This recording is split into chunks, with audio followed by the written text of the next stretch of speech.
Good evening, everybody, and welcome to our parent workshop on behavior support during distance learning. Thank you for joining us tonight. Today I want to introduce our presenters. We have Kim Norris, who's our behavior specialist, one of our behavior specialists, and we also have Jane Bambrick, our other behavior specialist here, that's going to be doing our presentation today on how to supporting our child during distance learning. My name is Daniel Romero. I'm the Special Education Coordinator. We also are, for Spanish-speaking parents, we have a link on the left-hand side of your screen where we have a translator during this time. So you can go ahead and click on that and you'll be listening to our presentation in Spanish.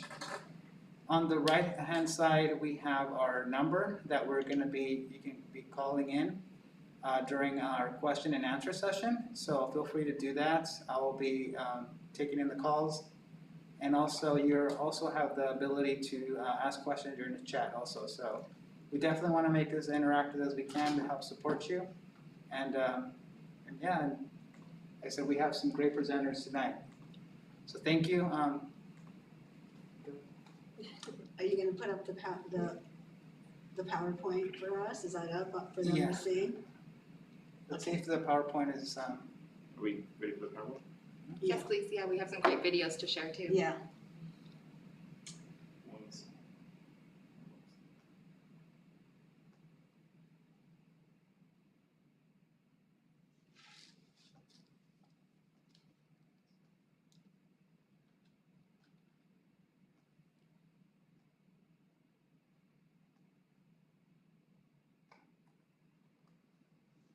Thank you, Brandon. So we can advance. Oh no, who's advancing? On That's that one. this one. Okay. Yes. All right. So thank you everyone for attending. This is just our housekeeping that Daniel just went over. Excuse me. We want to please mute your microphone, but Let me take over so you can get a drink of yeah, water really please quick. do that. I don't know why. So we'd like you to mute your microphones just to avoid feedback. You may choose to turn your camera off or to keep it on, although I think with this format, it's fine. Whatever you choose to do is up to you. We're going to ask you to raise your hand or to comment in the chat, or you can call our phone number if you have any questions. Like Daniel said, he'll be taking down your questions and we'll be stopping periodically throughout the presentation to answer your questions. And then just as a reminder, this training is being recorded. So if you have a friend or if you know somebody who couldn't make it, then you can let them know that it will be recorded and they can access that on our website. Okay, and here is our agenda for the presentation. All right, so we're going, hopefully my throat is clear. We're going to be talking about providing a supportive learning environment at home, which will include designated spaces for learning, visual schedules, and then you just helping us enforce the school rules. We're going to talk about reinforcement during distance learning. We'll start off with just reviewing reinforcement. We're going to go over differential reinforcement and the type of reinforcement that you could be giving your children. And then a little bit about correcting your child's behavior. And then we'll end up with questions, but we are having questions throughout the presentation.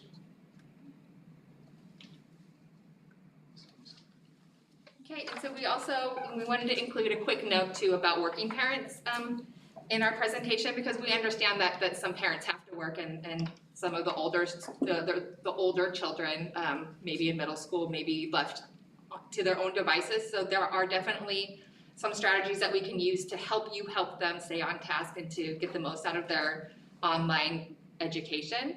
So most of the strategies that we're going to talk about today can be adapted in one way or another to suit your students' needs if they're left on their own, right? So we want to make sure that you set aside time each day when you come home just to check in with your child to see how their day went, see if they need any help with anything, and with any assignments that they may not have been able to complete on their own.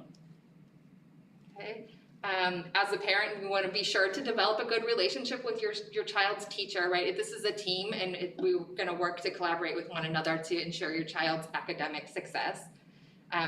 We want to make sure that your child doesn't fall behind, as well as reinforcing any positive behaviors that they're displaying at school as well, right? So keep in mind that your child's teachers and the other school staff are there to provide supportive environment to help you and your child. Okay. All right, so the first section is provide a supportive learning environment at home.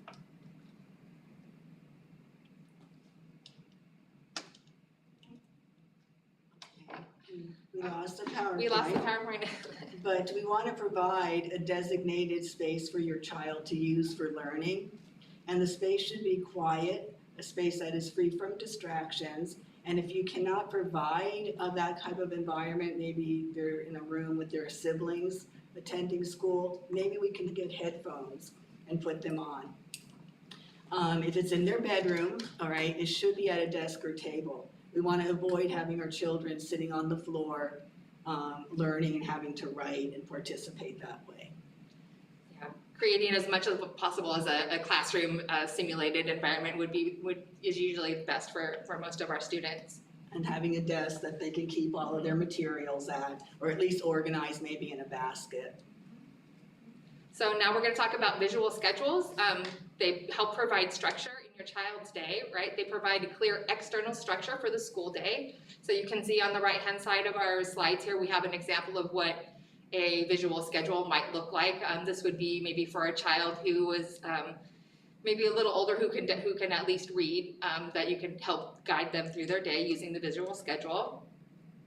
Okay, they also provide organization.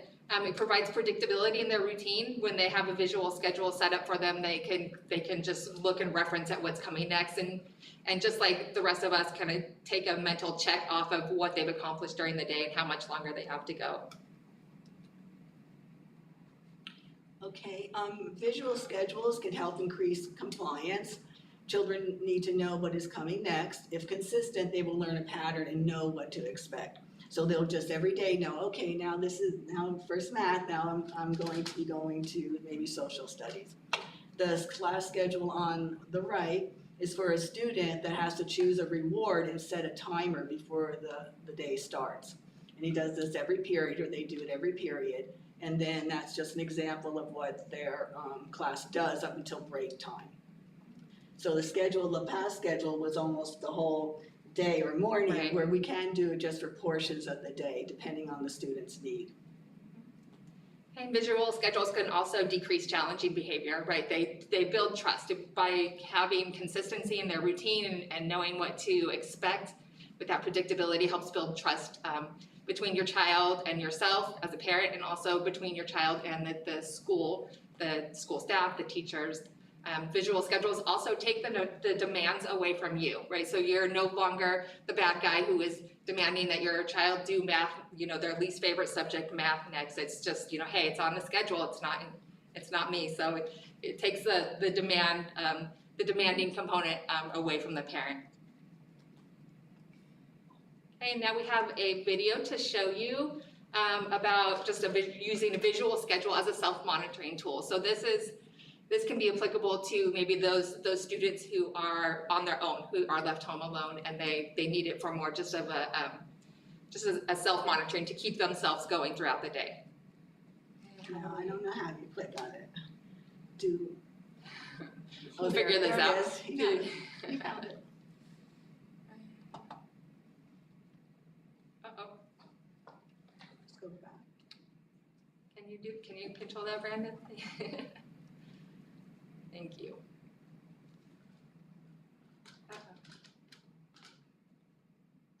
We're not. We can't hear it. I don't know if.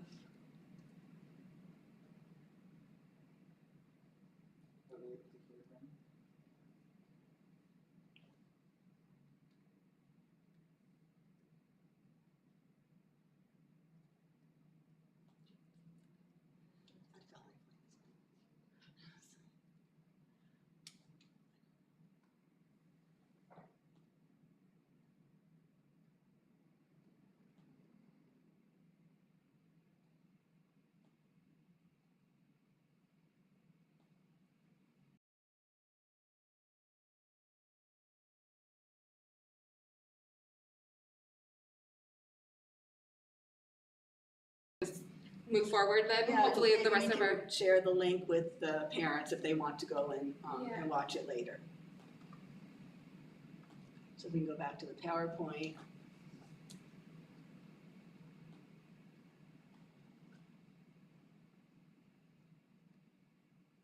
Oh, it's on the PowerPoint, sorry. Yeah. thank you. Perfect, thank you. Okay, so now we'll talk about enforcing the school rules. We encourage you, just like we would like for you to set up a school environment as far as like structures in a desk. At home, we'd also like you to reinforce the school rules that are expected of your student while they're at home. And it's difficult to keep those two environments separate, but it's so important for the student to have a school environment, even though it's within their home environment. So we would like for you to enforce the school rules at home and let your child know that they're expected to follow the school rules regarding distance learning. Our teachers are great about previewing the rules each day before the class starts.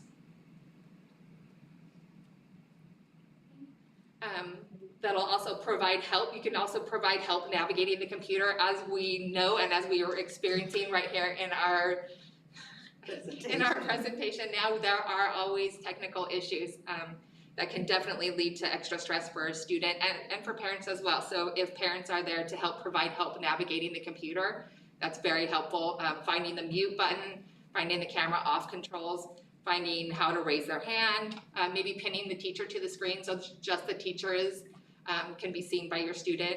Also providing reinforcement for following the school rules. So maybe set up at the end of their schedule, you can set up a reinforcement reward that they can earn if they do well following the school rules during the day.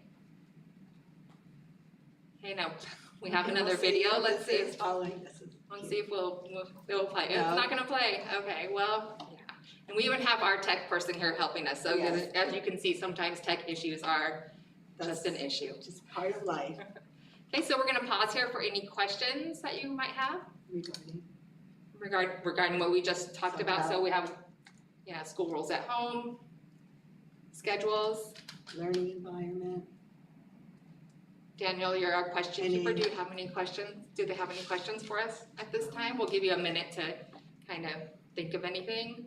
Yeah, there's no questions. And they can also call at the number below if that's easier for them. I don't see any questions in the chat room at this point. Okay, Okay. we'll move on then. All right. So we're gonna move on to providing reinforcement during distance learning. And really, it's just not distance learning, it's all the time, but specifically now. All right, so we're gonna just review some basics about reinforcement. And when the consequence is something that the individual likes or wants, it can result in reinforcement. Now, we usually have the antecedent, and then we have the behavior that occurs, and then the consequence. So it's in that format. So reinforcement is how challenging as well as desirable behavior is learned. But when used correctly, reinforcement is a powerful tool for teaching and supporting desirable behaviors. So differential reinforcement is something that we use. It's reinforcement that is given to one behavior over another. It's used to help replace challenging behavior with more desirable behavior. Okay, so basically what we'll do is you'll pick out the challenging behavior that you would like to reduce and remove reinforcement for that challenging behavior while giving extra reinforcement to the desirable behavior. Okay, so you'll choose a behavior to reinforce that's often incompatible with the challenging behavior. So if you have, let's talk about maybe some incompatible behaviors that you might see. Your child may be getting up away from the computer during the distance learning. So you would be reinforcing them for sitting and watching.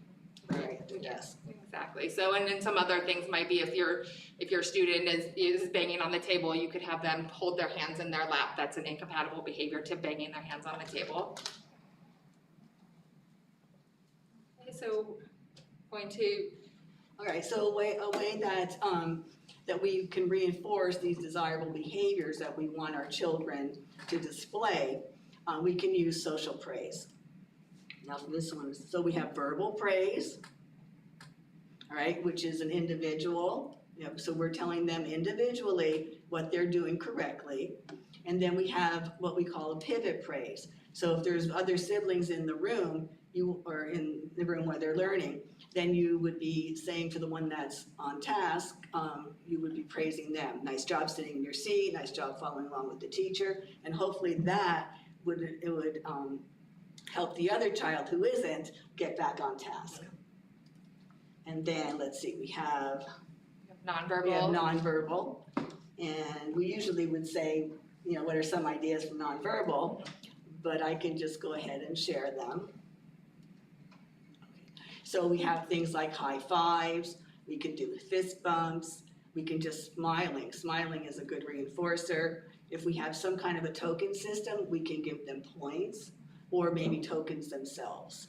Right, and those points and tokens would be exchanged later in the day or even on a Friday, depending on the level of your student, for a reinforcer, for a reward. So we have another video, but I have a feeling it's probably not gonna play. No. Okay. So no. All right, so we're gonna stop there. Does anybody have any questions about reinforcement, differential reinforcement?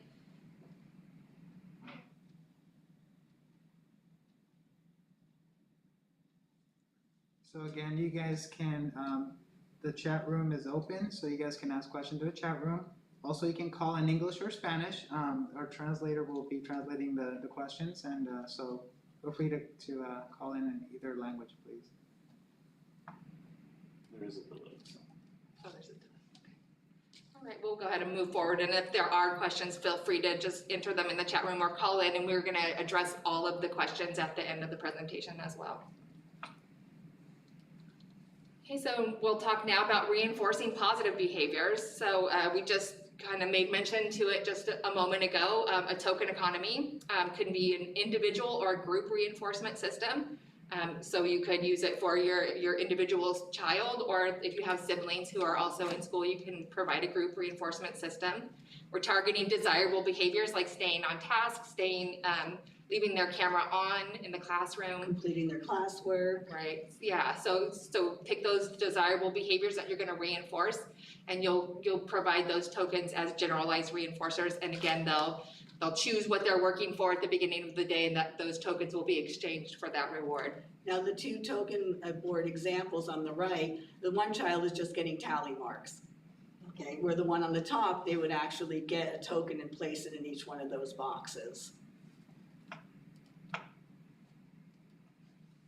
Okay, so for the token economy, the tokens are exchanged for incentives or rewards, right? Each incentive should be individualized. So like we mentioned, you can ask your child at the beginning of the day, you know, what would you like to work for today? Maybe it's, you know, something small, maybe just it's often electronic time, electronic minutes.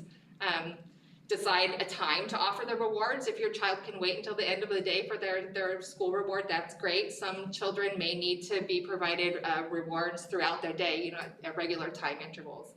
So you're gonna wanna begin with a rich level of reinforcement. That would be probably every, you know, depending on the level of your student, every 15 minutes, 20 minutes, and then you'll fade it to a more random schedule. Right, so we'll see if this one works. This is an example of a parent utilizing a schedule of activities and a token economy at home. And we want some feedback from you about what your observations are. So Brandon, can we try this one? There's gonna be no audio. Not on any of them? No. I didn't know we were doing videos. Oh, okay, sorry Alright. about that. It's a good. Well, hopefully when we post it, that you can go to the website and you'll be able to watch the videos that we have provided, or Yeah. at least find the links on the You're gonna be able to do that then, when it's posted? Yeah, we can upload the presentation to the website, to our specification website. It'll be up there so they can access it after. Perfect. All right, so then we'll move along to any questions about that. Yep, we have question time for token economies, or anything else that we've covered this far.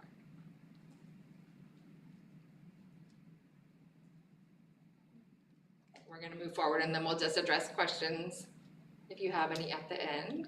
There we go.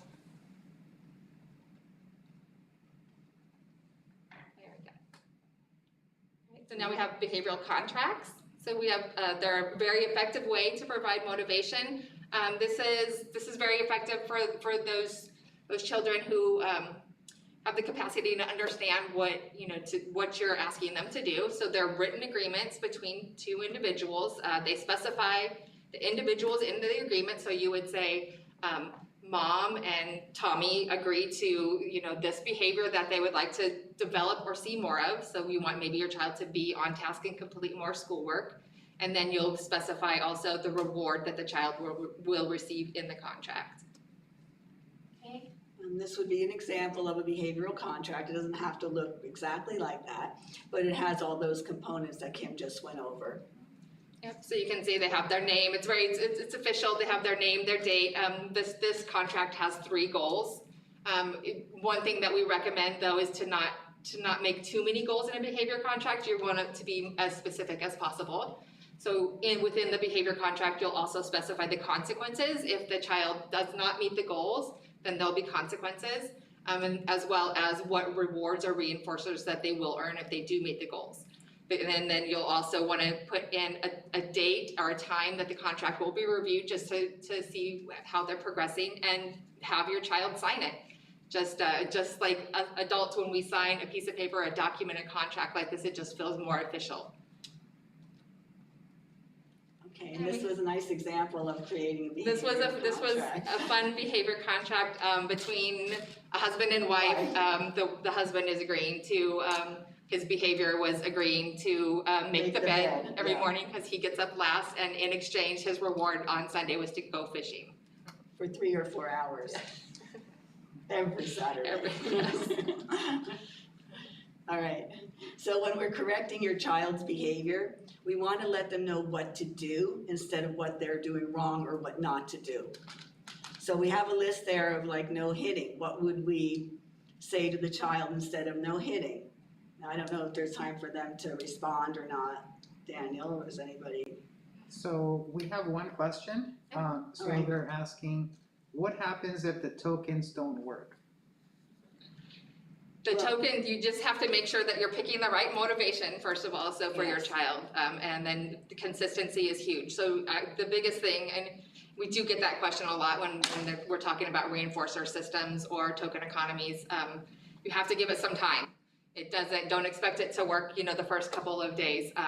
The key is to really make sure that your child understands that, that the tokens represent the reward that they're gonna get, that they need 5-star tokens in order to get an ice cream on Friday. So, and then making sure that reinforcer is very specific to the child. So that's why we recommend that you ask your child, what would you like to work for? Because that creates that buy-in. And as long as you're consistent with implementing it and giving the tokens in a timely manner right after the behavior that you're looking to increase, then it should work. Yeah, and you might just know what they like or something that they're wanting to earn or to get. And that maybe you can figure out a way that they can earn that through those tokens. Now, of course, the larger the reinforcer, the longer it's gonna take them to earn the tokens. But maybe it's something on a daily basis that they want. And that's why Kim mentioned that electronics are usually huge with our kids. Yes. But it doesn't have to be. It could be an ice cream cone, it could be a favorite snack. And the thing is also, you need to withhold what they're working for and not give them that item other times during the day. That's a great To point. make- So if they're earning ice cream on Friday, then they shouldn't get ice cream during the rest of the week. Right.